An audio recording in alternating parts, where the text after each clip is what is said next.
Thank you, sir, for giving time for take part. This House do now discuss the land alienation within the state of Meghalaya and its impact on the tribal peoples of Meghalaya. So I have a very few.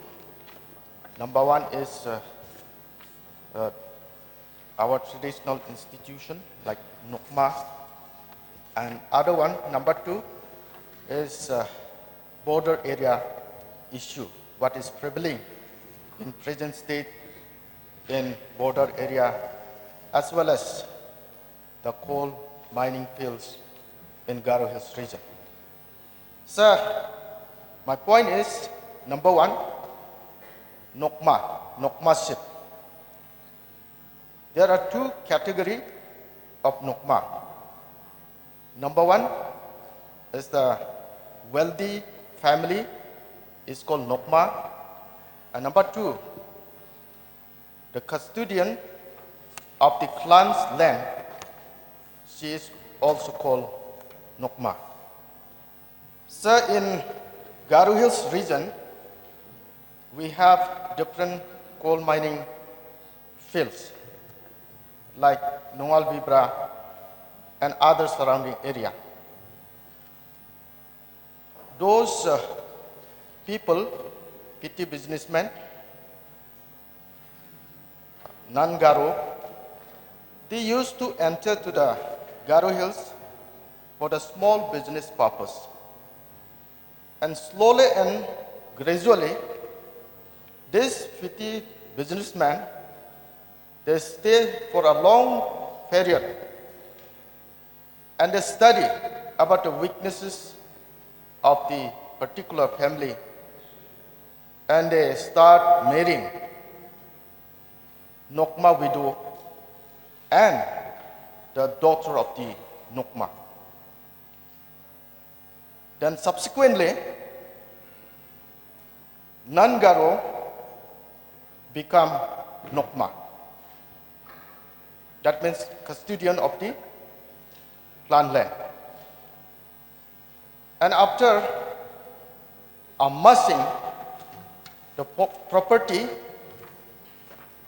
and they start leaving the place, going away from from that particular place where he got married, and he will go back to his original home.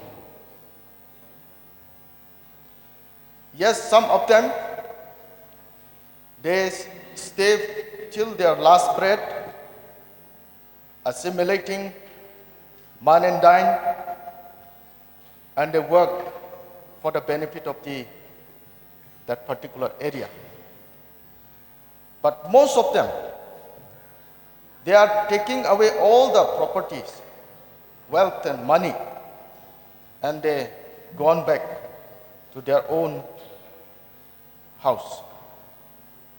That is a very sad thing, and it's happening in the Garo Hills region, and it's very, very peculiar pictures for our region. Next point, sir.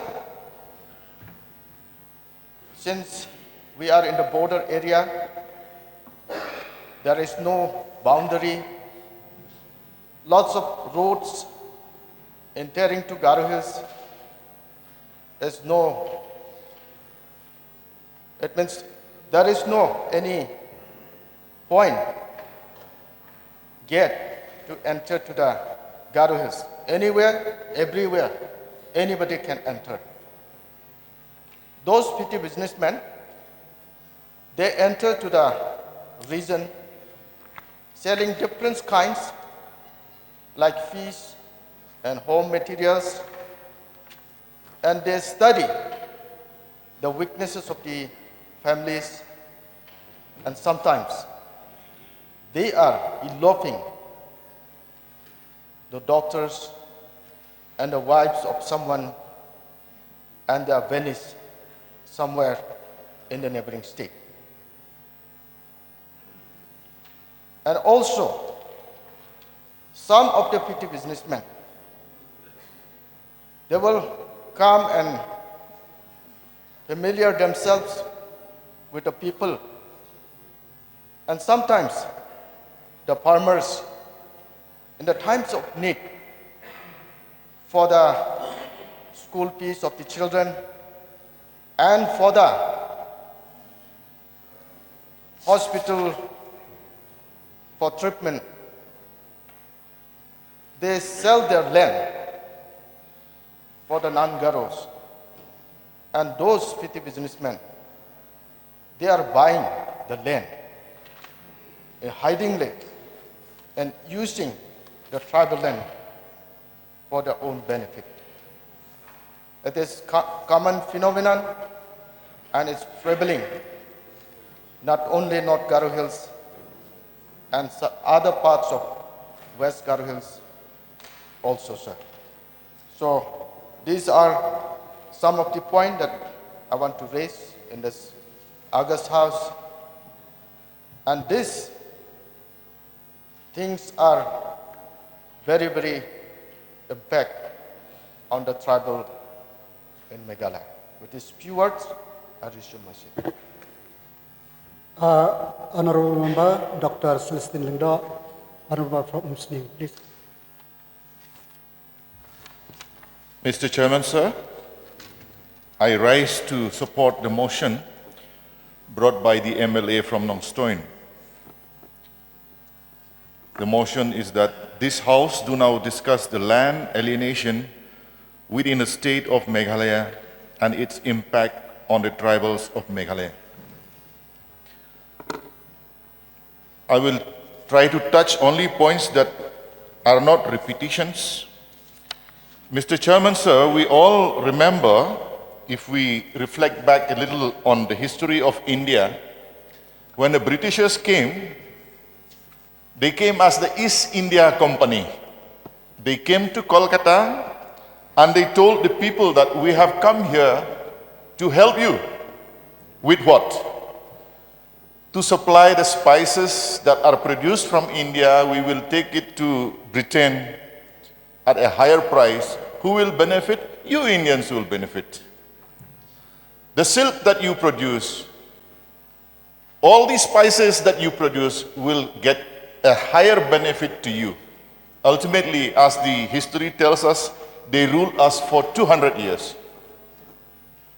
Now when we come to the Land Transfer Act of Meghalaya, the exceptions that have been made are being exploited by many groups. I would like to mention here, under the disposal of application at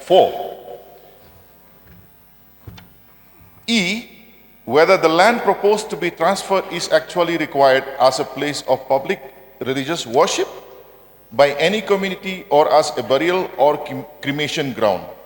Means if it is true, it can be transferred.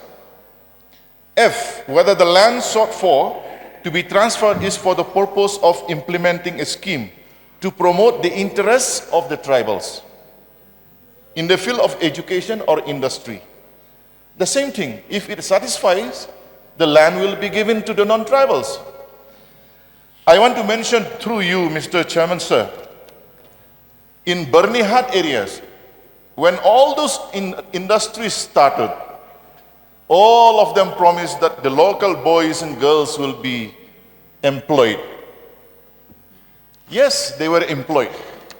But after 1 or 2 months, the toughest of the tasks and jobs were given to our local boys, where ultimately the only way for them is to surrender.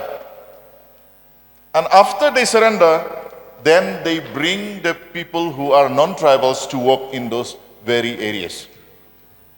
So where is the issue of benefit of the tribals? Now if you go on an inspection to all the factories in and around Bernihat, which is under the Meghalaya side, we will find that the tribals are not benefiting at all. But their land is being alienated. High walls, fencings, guards everywhere. even the movement of villagers from one place to another is being affected. That is one. Then another part is when it is agreed that the land will be transferred for an educational institution or for other purposes which is already relaxed under the exceptions, what we find is that the Deputy Commissioner's office in any district, they are busy with so many other activities. But the clauses here provide that in disposal of application, at point number 3, every application for sanction under this section shall be disposed of by the competent authority as early as possible and not later than 6 months. At the end of 6 months, at rule number 4, if there is no communication, it is deemed that sanction has been accorded.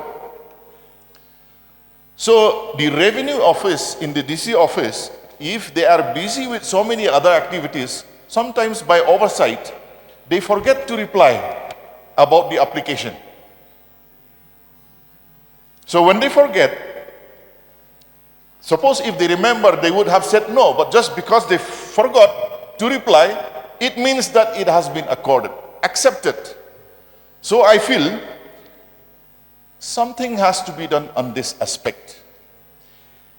And in the Deputy Commissioner's office, I don't know what the present guideline is. They have to put on notice for 1 month in the DC office about the likely transfer of that particular land, so that people can raise objections. But as we all know, when we go to DC office or any public go to DC office, none of us really spend time to read the notices, the different notices that are pasted in the DC office. Sometimes the notice might be there, the general public is not aware, or they just don't take the interest to read. So villagers might have complaints, but they miss the opportunity. So I support what the mover of the motion said, that wide publicity, in fact notices should be given to the headman.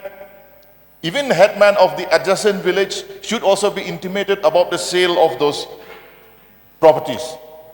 So these are the few suggestions which I feel we should seriously think about. And the issue of landlessness in Meghalaya for the tribals of Meghalaya is very serious.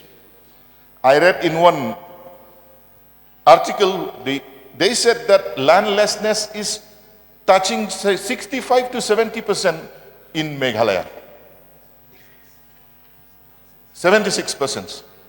So 76% are landless, and those who have land now would like to sell it to a non-tribal entity, then the issue will be more grievous in the years to come. So with these few words, Mr. Chairman, sir, I feel a certain review has to be done on the Land Transfer Act. The exceptions has to be reviewed, and the process of according